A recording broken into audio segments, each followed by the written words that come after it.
৭১-এ জামাতের রাজনৈতিক ভুল ছিল, রাজনৈতিক সিদ্ধান্তের ভুল ছিল। এখন সেই সিদ্ধান্ত কারা নিয়েছিল? ওই সময়কার জামাতের নেতারা। এখন এই কারণে তো এখন বর্তমানে যারা নেতৃত্ব দিচ্ছে, ছাত্র শিবির বলেন, জামাত বলেন, তাদেরকে আপনি স্বাধীনতা বিরোধী বলতে পারেন না। দলটির বিরুদ্ধে অভিযোগ, কিন্তু এখনকার নেতৃত্ব যারা, তাদের বিরুদ্ধে অভিযোগ না। তারা তো নিজেই বলছে যে আমরা ১৬ই ডিসেম্বরকে বিশ্বাস করি, আমরা ২৬শে মার্চ বিশ্বাস করি, স্বাধীনতাকে বিশ্বাস করি।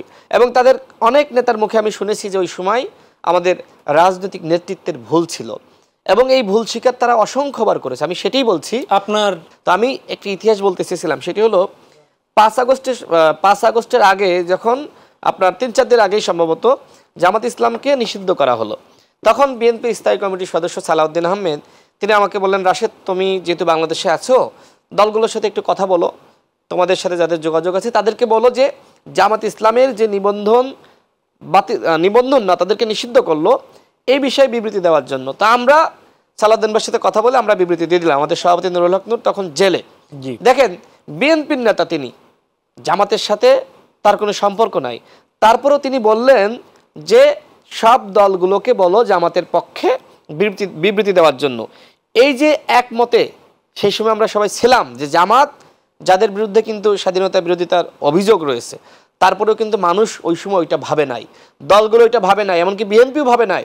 বিএনপির স্থায়ী কমিটির অন্যতম নেতা সালাউদ্দিন আহমেদ আমাকে এই কথা বলেছিলেন যে সবাইকে বিবৃতি দিতে বলো, সবাই কিন্তু দিয়েছে। আমি একটু ইন্টারাপ্ট করি, যেহেতু আপনি একা বলছেন, এখানে জামাতের প্রতিনিধি নেই, আমাদের দর্শকদের সুবিধার জন্য আমি একটু জিজ্ঞেস করি। এই যে আপনিও যেমন বললেন জামাতের বিরুদ্ধে অভিযোগ রয়েছে, এটি কি আপনি তাদের ব্যাপারে সেই অভিযোগ আমলে নিয়ে বলছেন?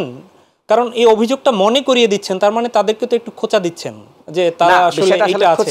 দেখেন, মানে এটা যদি তাদের থেকে থাকে, তারা করে থাকে, যদি করে থাকে তাহলে একটা বিষয়। আরেকটা হচ্ছে যে না, তাদেরকে দমিয়ে রাখার জন্য এটা বলছেন, দুটো তো আলাদা বিষয়। দেখেন, ৭১-এ জামাতের রাজনৈতিক ভুল ছিল, রাজনৈতিক সিদ্ধান্তের ভুল ছিল। এখন সেই সিদ্ধান্ত কারা নিয়েছিল? ওই সময়কার জামাতের নেতারা।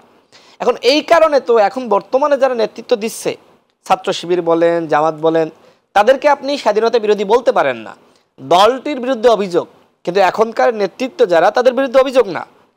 তারা তো নিজেই বলছে যে আমরা ১৬ই ডিসেম্বরকে বিশ্বাস করি, আমরা ২৬শে মার্চ বিশ্বাস করি, স্বাধীনতাকে বিশ্বাস করি। এবং তাদের অনেক নেতার মুখে আমি শুনেছি যে ওই সময় আমাদের রাজনৈতিক নেতৃত্বের ভুল ছিল, এবং এই ভুল স্বীকার তারা অসংখ্যবার করেছে। আমি সেটাই বলছি।